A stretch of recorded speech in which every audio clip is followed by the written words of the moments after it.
सनितपुर जिल्ला दिकियाजुलि पाटासिपुर गामि हाल्दिबारि। आं दैमालु बसुमतारी बुंदों। आंनि हिन्जावनि मुङा जाबाय देबिका बसुमतारी, सनिया बसुमतारी। गिबि फिसा हौवा बिनि मुङा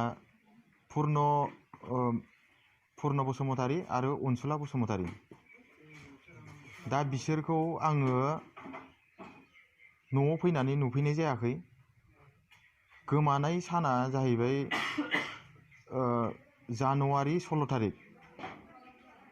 दा बिसोरखौ बबेबा कम्पानियाव दङब्लाबो आरो बबेबा सोरजोंबा थांदोंब्लाबो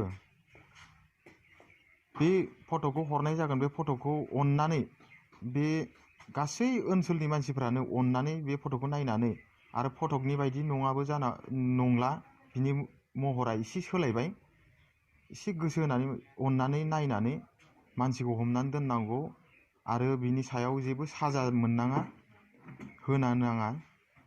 मानो होनना बुङोबा आंहा बिनि सायाव फोथायनाय दङ।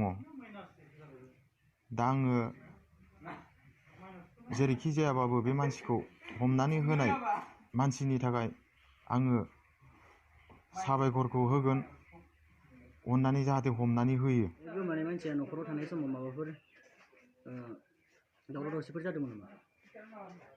दावराव दावसियाथ' जोङो जेब्ला खामानिनिफ्राय डिसेम्बर मासाव जेब्ला जोंहा फिसाफोरनि फरिखा जाबाय थायो, अब्ला आङो फरिखाफोरनि मोजां गाज्रिखौ सोंहरनो नागिरब्ला बिनि मबाइलखौ आं बिजि मोनो। बेनिफ्राय पास जागोन ना जायाखै एडमिसननि बायदिसिनानि आं सोंहरनो नागिरबा बिनि मबाइला बिजियाव आं सानसेखालि बुंनाय जादों, मबाइला मानि थाखाय बिजि जायो नोंना? होमबा बियो बुङो आं गुमैजोंसो रायज्लायदोंमोन दा होनना बुङो। अब्ला र' होमबा नोङो मोनगोन दे खनसे, बेबायदि बाथ्राखौ आं बुंनाय जादों। दा गथ'फोरनि आङो एडमिसननि थाखा बायदिसिना बेसेबां होनांगौ, एडमिसन जागोन ना जायाखै, फिसाजो जोबथा जोंहा सनिया बसुमतारी 4 बोसोर जाबाय, बेखौ इउनियन एकाडेमियाव आङो एडमिसन स्टार्टिं खालामनो नागिरदोंमोन। फैनानै बेफोरनि खबर गुदि खिथाफोरखौ आङो सोंहरनो नागिरब्ला अब्ला आंनि हिन्जावनि मबाइला बिजि जाबाय थायो। बेनि थाखाय आङो फंनैसो रागायै बुंहरनाय जादों। बेखौ बियो आंखौ फैबा बुफैगोन होननानै फैबा बुफैखागोन बिदि होननानै बुंबाय थायोमोननो सोरनिबा मानसिफोरनि सिगाङाव आरो। अब्ला आंथ' बिदि बुगोन बाथ्राखौ आं बुङाखै, फैबा आं बुनाय नङा, बे बाथ्रा बुखाया। फैनानै आङो बेखौ बोरै जाखो बेफोरबायदि बाथ्राखौ जोङो न'खराव, जोंनि न'खरनि बाथ्राफोरखौ जों बिदिनो दुखु सुखुखौ जों रायलायखायो। आरो जों खामानिनिफ्राय थायोबा एसे एनै जों मबाइलफोराव मोजाङै रायलायनो मोनाबा जों रागाया एसेबाबो जाखायो। बेखौ सैज' खालामनानै बेयो थानो गोनांथारमोन।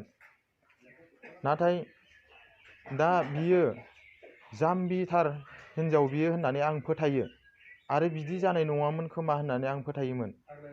नाथाय बिनि जानायखौबो आं दा बाजाया, नाथाय बियो भुलावसो जाफ्लांदों। आंहा बिनि सायाव फोथायनाय दङ। बियो लेखा फराबो रोङा आरो गावनि नामखौबो लिरनो रोङा, जेबो रोङा, मबाइलबो थुनो रोङामोन बियो। बियो मबाइल सलायनायानो मास मोनथामसोल' जादों।